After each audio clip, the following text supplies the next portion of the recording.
আজকে একটা এনকাউন্টার হয়েছে, শুনেছিস সুদীপ্তা? হ্যাঁ শুনেছি। আজকে না বারুইপুরে নাবালিকা ধর্ষণ আর খুন নিয়ে একটা এনকাউন্টার হয়েছে 12:45 নাগাদ। প্রভাস মণ্ডলকে পুলিশ এনকাউন্টার করে।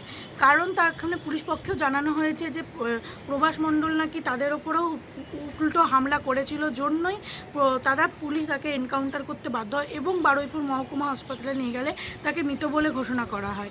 এখানে আমি একটা জিনিস খুব ভালো বলবো যে শুভেন্দু অধিকারী আজকে আমাদের যে নতুন মুখ্যমন্ত্রী, তিনি মুখ্যমন্ত্রী হওয়ার আগে আমাদের সবাইকে বলেছিলেন যে যারা এরপরে রেপিস্ট হবে তারা আজকে রাতে যদি আজকে সকালে যদি তাদের গ্রেপ্তার করা হয়, রাতের মধ্যে তাদের খরচ করে দেওয়া হবে।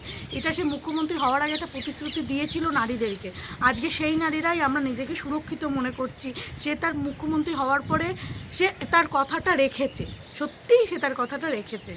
আর আজকে আমাদের নারীদের আমরা একটা নিজেদের বল ভরসা পাচ্ছি যে আমাদেরকে রাত্রি 8টার পর আর কাউকে ঘরে থাকতে হবে না। আমরা রাত্রি 8টার পরে মানে সবার মতোই, সব ছেলেদের মতোই ঘরে বাইরে ঘুরতে পারবো, বেড়াতে পারবো। নিজেদেরকে কিছুটা হলেও সেফ ফিল করছি।